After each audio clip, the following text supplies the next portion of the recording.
줄 믿습니다. 특별히 감사의 역사가, 감사의 영광이 우리 모두에게 임하기를 바랍니다. 오늘 본문의 말씀 누가복음 17장 11절부터 19절까지의 말씀으로 감사의 은혜를 누리십시오 라는 제목으로 함께 은혜 나누겠습니다. 예전에 그렇게 오래된 건 아닙니다. 인터넷 사이트에 31살의 젊은 여성이 어느 말기 암 환자가 살아가는 이야기라는 사이트를 만들어서 글을 올려서 화제가 된 적이 있었습니다. 31살이면 얼마나 젊어요. 근데 이 여인이 말기 암 환자였던 겁니다. 남편도 있고, 결혼해서 남편도 있고 5살 된 아들도 두었습니다. 근데 이 여인이 시한부 인생을 살게 됐습니다. 그녀는 하루를 일생처럼 여기면서 인터넷에다가 하루하루의 사연을 예절하게 올렸습니다. 죽음을 목전에 두고 있었으니 그저 하루하루가 너무나 귀하고 소중한 것이었습니다. 그는 그렇게 글을 올렸습니다. 제 간절한 소원은 우리 아들이 초등학교 입학식 하는 데까지 사는 것입니다. 아들이 제 얼굴을 기억할 수 있을 테니까요. 아들을 초등학교에 보내는 것, 그때까지 산다는 게 소원인 사람이 이 세상에 몇 명이나 될까요? 지금은 정을 떼기 위해 아들에게 일부러 차갑게 대합니다. 아들과 헤어질 시간이 점점 다가오고 있기 때문입니다. 출근하는 남편의 뒷모습을 바라보면 한없이 눈물이 납니다. 그러면서 그녀는 말합니다. 지금 당신에게 가장 소중한 것이 무엇입니까? 세계 평화나 인류 구원과 같은 거창한 것이 아닙니다. 내 아내, 내 남편, 내 자녀, 내 부모와 같은 내가 아주 흔하게 대하는 그들이, 그리고 지금 당신이 누리고 있는 아주 사소한 것들이 바로 최고의 보석입니다. 가장 어리석은 사람은 나에게 있는 것은 잊어버리고 나에게 없는 것을 보면서 원망하는 사람이라고 합니다. 반대로 가장 행복한 사람은 나에게 있는 작고 사소한 것에도 감동하고 그것에 감사할 줄 아는 사람입니다. 오늘 추수감사절을 보내면서 우리 안에 있는 작은 것들을 크게 감사할 수 있는 복되고 귀한 성령이 되시기를 예수님의 이름으로 축원합니다. 사람은 누구나 하나님의 은혜와 사랑으로 말미암아 살아갑니다. 태어나서 지금까지 누려왔던 모든 것들은 우리가 불렀던 찬송처럼 다 하나님의 은혜였습니다. 일일이 열거할 수 없는 놀라운 은혜들을 우리는 매일 누리며 삶을 살아갑니다. 또 앞으로도 우리는 주님의 은혜 안에서 살아가게 될 것입니다. 은혜로 살아왔고 은혜로 살아갈 것입니다. 성경에도 주님의 은혜로 살았던 수많은 사람들의 이야기가 기록되어 있습니다. 그런데 그 은혜 받은 사람들의 이후의 삶의 모습들이 종종 전혀 다른 모습일 때를 우리가 종종 발견합니다. 오늘 본문에도 예수님께 특별한 은혜를 누렸던 사람들의 이야기가 기록되고 있습니다. 그들은 인생의 절망스럽고 불행함의 표본과 같은 사람들이었습니다. 그러나 그들은 예수님을 만나서 극적인 반전의 삶을 누리게 됩니다.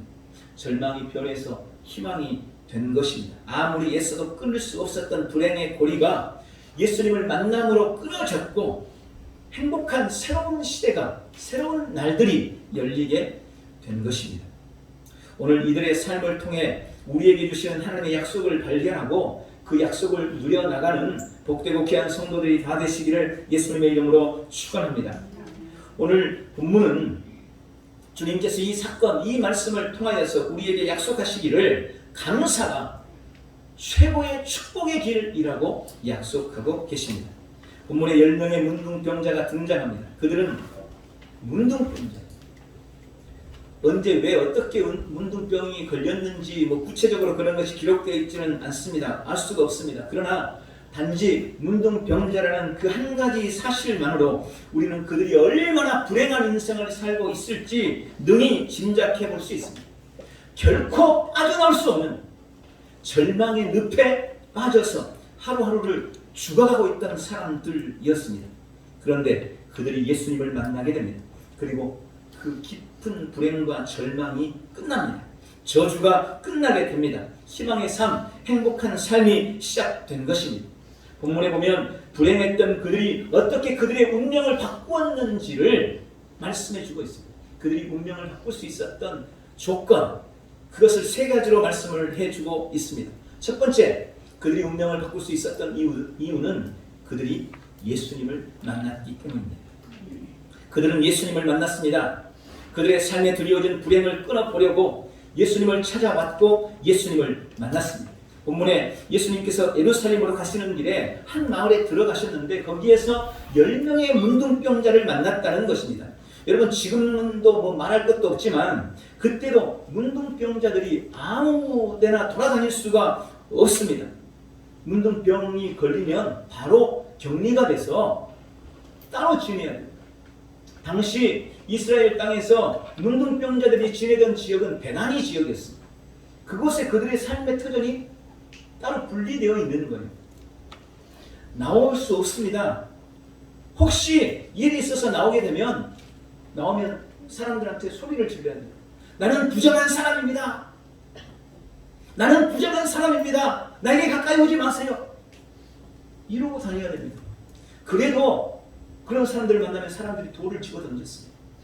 그리고 이런 율법을 어기고 법을 어기고 돌아다니다가 걸리면 태형을 맞았습니다. 40에 하나 가만 태형을 맞는 그런 고통을 겪어야만 했었습니다. 그런데 지금 베나니 지역도 아닌데 문둥병자들이 나와 있는 겁니다. 그것도 한두 명도 아니고 무려 10명이나 되는 사람들이 예수님을 만나기 위해서 찾아왔던 것입니다. 그들은 그렇게 예수님을 찾아서 예수님을 만남으로 인생의 불행을 바꾸었습니다. 여러분, 아무리 극한의 절망 속에 있다 하더라도 예수님을 만나면 소망이 생깁니다. 예수님을 만나면 인생의 불행이 끝납니다. 사람은 예수님을 만나야 살 수 있습니다. 오늘 다시 한번 예수 그리스도를 여러분 영혼 속에 깊이 만나는 복되고 귀한 시간 되시기를 예수님의 이름으로 축원합니다. 그러니까 두 번째로 그들이 불행한 인생을 바꿀 수 있었다는 것은 그들은 믿음으로 하나님께 기도했기 때문입니다. 여러분, 그들은 믿음으로 기도했습니다. 10명의 문둥병자들은 예수님께 대한 소문을 듣고 그분을 만나면 고칠 수 있을 것이라고 확신했어요. 그런 확신이 없었다면 문둥병의 몸을 이끌고 사람들 사이로 나오지 못했을 것입니다. 그들은 돌에 맞을 수도 있는 혹은 끌려가서 태형을 맞을 수도 있는 그런 두려움을 극복하고 예수님 앞에 나와서 예수님 앞에 믿음으로 부르짖었습니다. 여러분, 믿음의 기도는 능치 못할 일이 없음을 믿으시기 바랍니다. 기도는 불가능을 가능으로 만드는 힘입니다. 없는 것을 있게 하는 능력이 기도 안에 있습니다.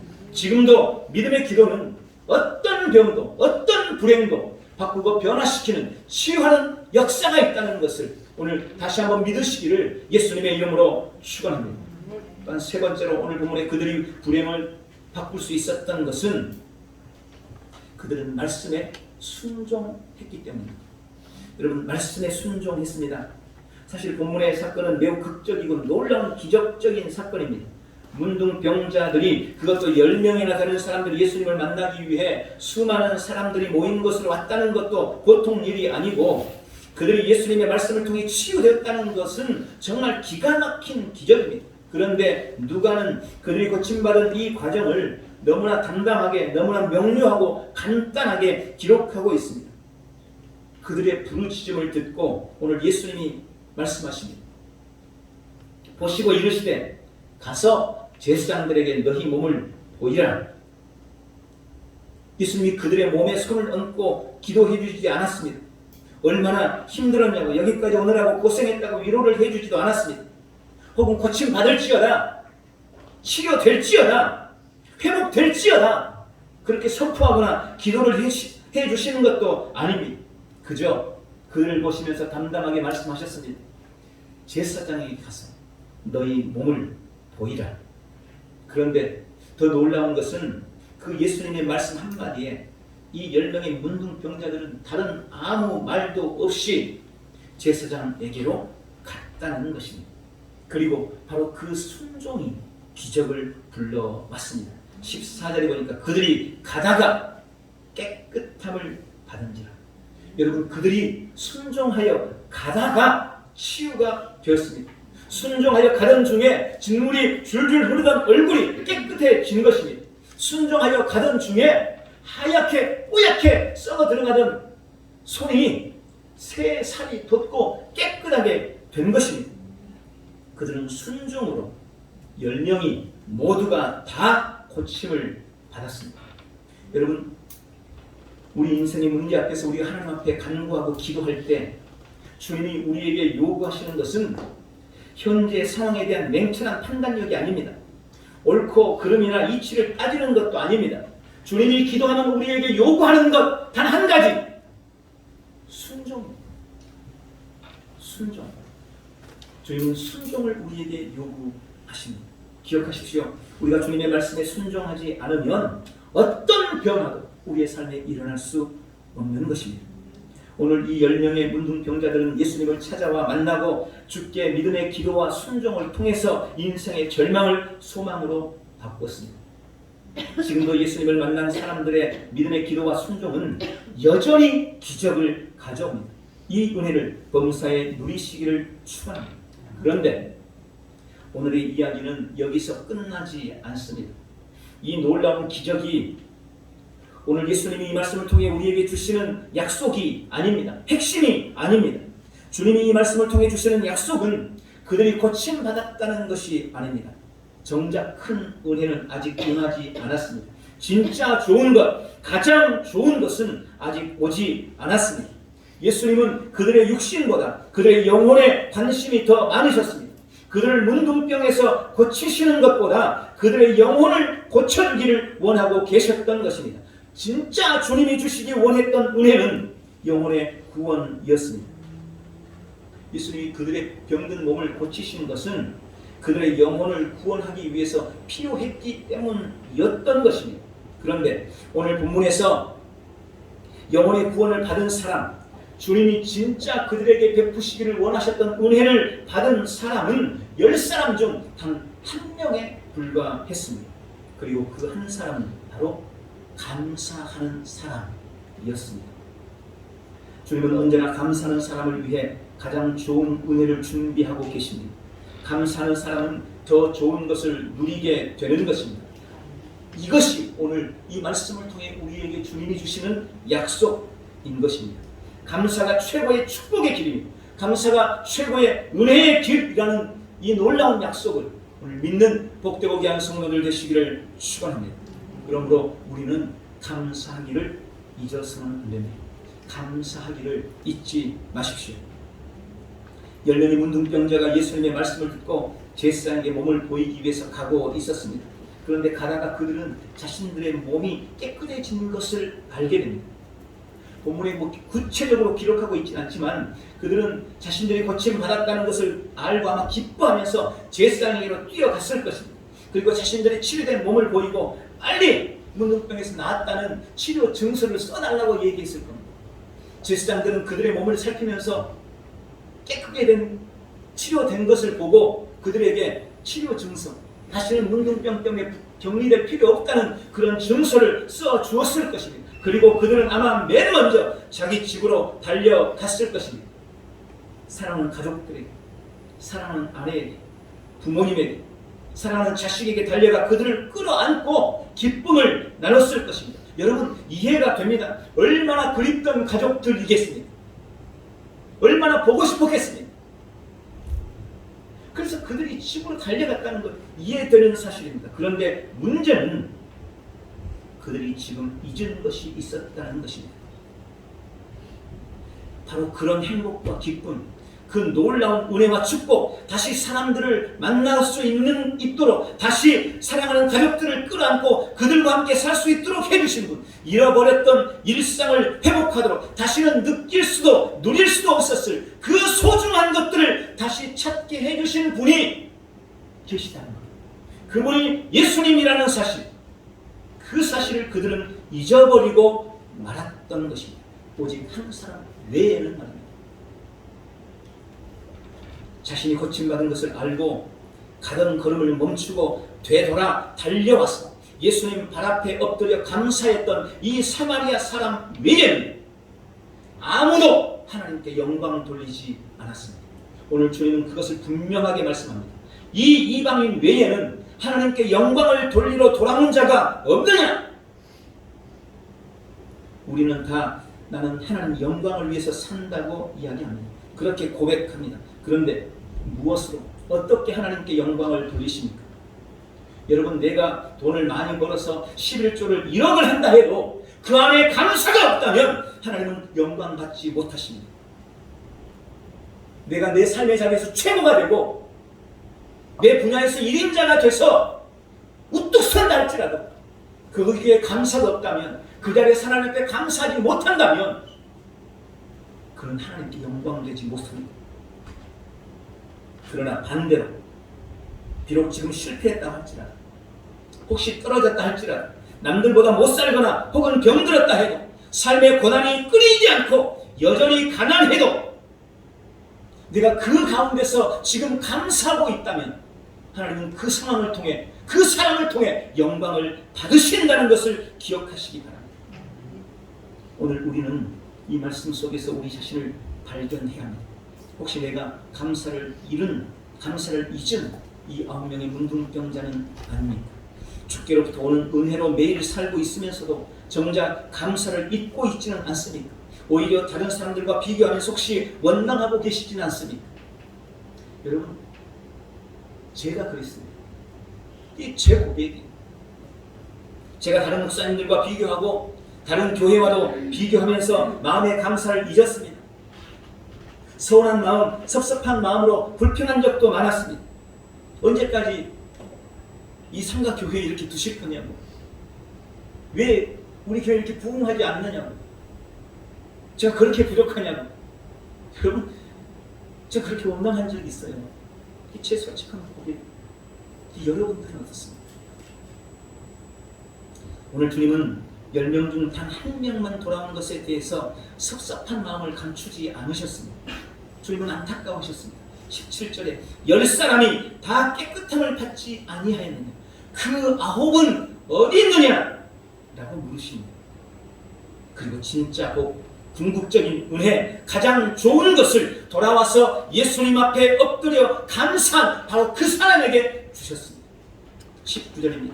그에게 이르시되 일어나 가라, 네 믿음이 너를 구원하였느니라 하시니라. 시편 50편 23절의 말씀이 정확하게 이루어진 것입니다. 감사로 제사를 드리는 자가 나를 영화롭게 하는 그 행위를 옳게 하는 자에게 내가 하나님의 구원을 보이리라. 여러분, 이 사람은 감사로 하나님 앞에 영광 올려드렸습니다. 이 사람은 감사로 구원의 은혜를 누렸습니다. 그러므로 마지막으로 여러분, 진심으로 하나님 앞에 감사하십시오. 여러분, 우리가 늘 습관처럼 하는 말이 있습니다. 감사가 더 큰 감사를 낳는다.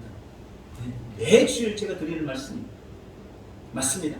오늘 본문에서도 우리 주님도 그렇다고, 그 말이 맞다고, 그것이 진리라고 우리에게 증거하고 계십니다. 여러분, 정말로 그렇습니다. 감사가 더 큰 감사를 낳습니다.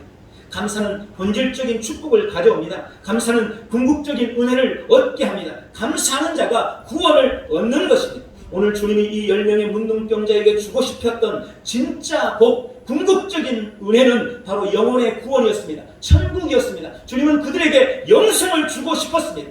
그들을 통해 하나님께 영광 돌리는 것이 예수님의 목적이었습니다. 그러나 그 10명 중 오직 감사한 단 한 사람만이 예수님께서 그들에게 주시기를 원하셨던 구원, 그들에게 주시기를 원하셨던 천국, 그들을 통해 받으시기를 원하셨던 영광, 오직 한 사람만이 나타냈습니다.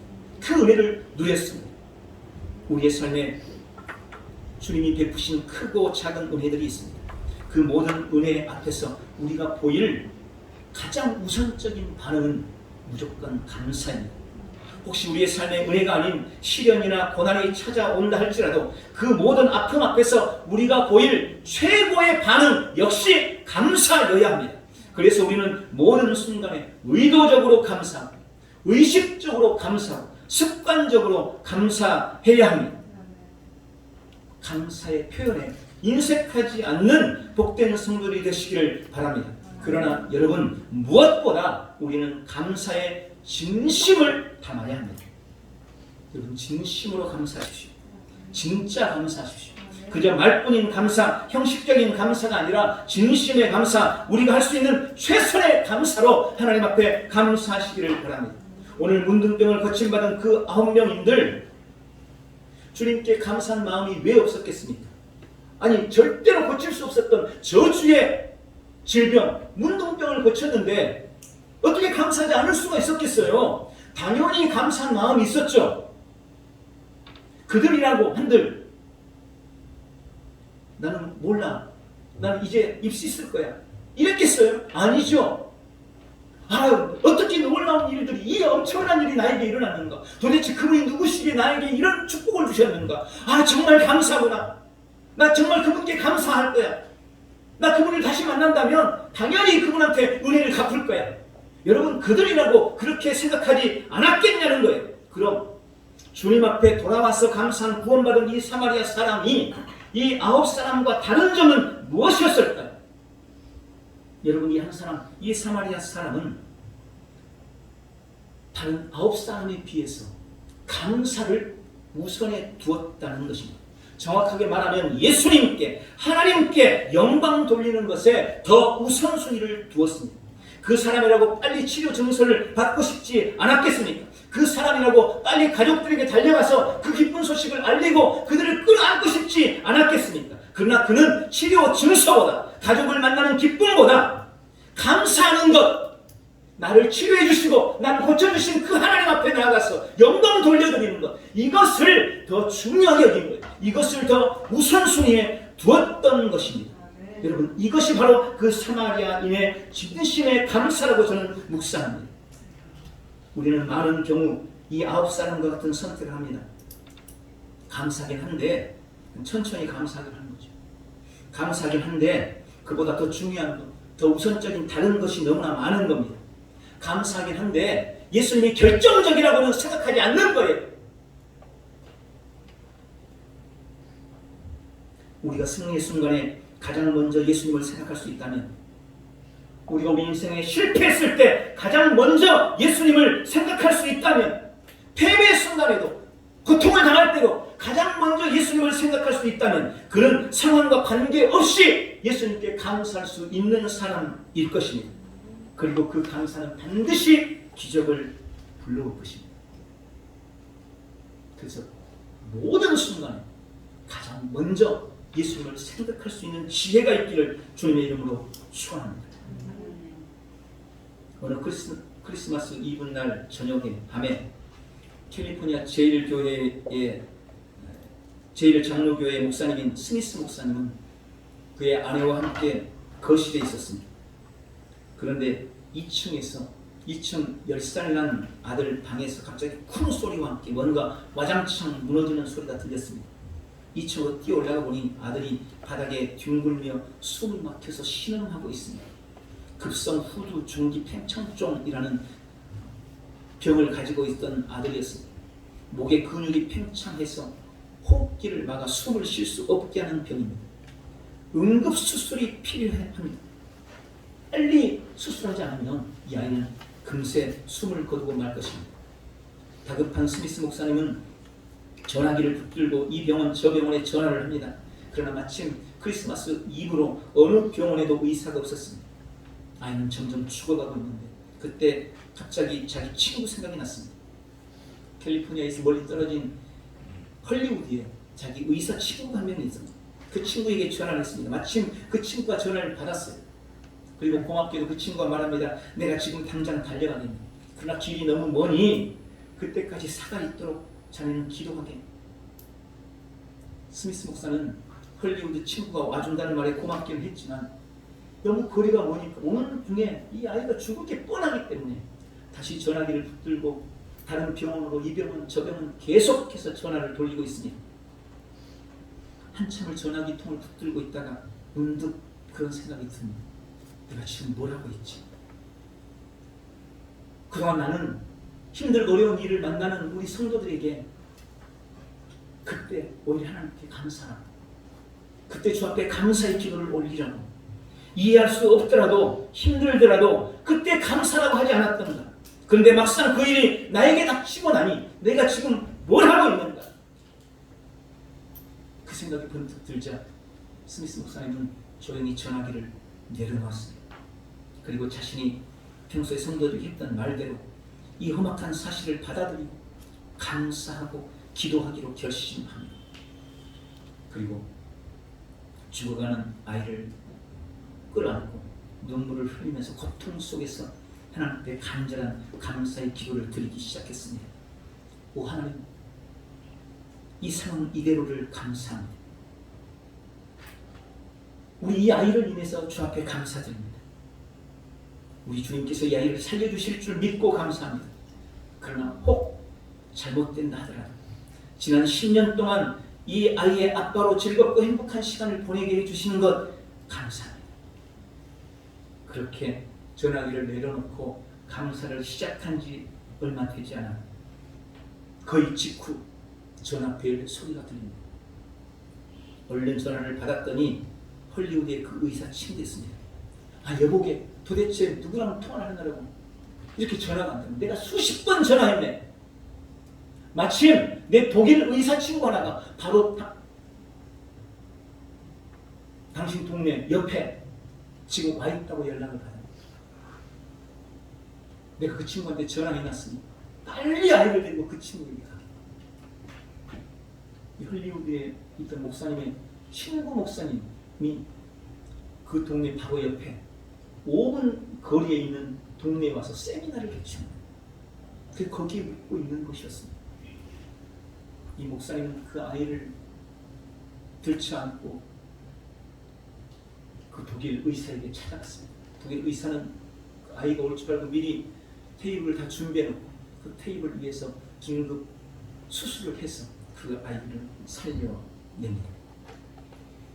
스미스 목사가 감사기도를 드리기로 결심하고 인간적인 방법을 내려놓고 전화통을 내려놓는 바로 그 순간, 절망 앞에서 하나님을 떠올린 바로 그 순간이 사랑하는 아들의 생명을 건지는 구원의 순간이었습니다. 오늘 말씀을 맺겠습니다. 주님은 감사가 최고의 은혜와 복을 누리는 비결이라고 말씀하십니다. 하나님은 감사하는 자에게 더 큰 은혜와 축복을 준비하고 계신다고 약속하십니다. 주님이 주시는 궁극적인 은혜, 구원의 은총, 진짜 큰 복은 진심으로 감사하는 자가 누린다는 이 약속의 말씀을 믿고 오늘 감사의 우선순위를 두고 예수님께 우선순위를 두어서 그 은혜를 누리는 우리 온 성도들 다 되시길 예수님의 이름으로 축원합니다. 기도하겠습니다. 전능하신 주님, 우리가 어떤 환경, 어떤 상황 앞에서도 이 시간 감사하기를 결단합니다. 이 9명의 문둥병자가 아니라 주님 앞에 돌아와 진심으로 감사했던 이 한 명의 문둥병자가 되기를 소망합니다. 주님 그렇게 결단하고 결심하오니 우리의 결단에 성령 하나님 임을 쳐 주옵시고 일평생 감사가 주는 놀라운 은혜를 우리의 온 삶에 누려가도록 축복해 주시옵소서. 예수님의 이름으로 기도하옵나이다. 아멘. 우리 다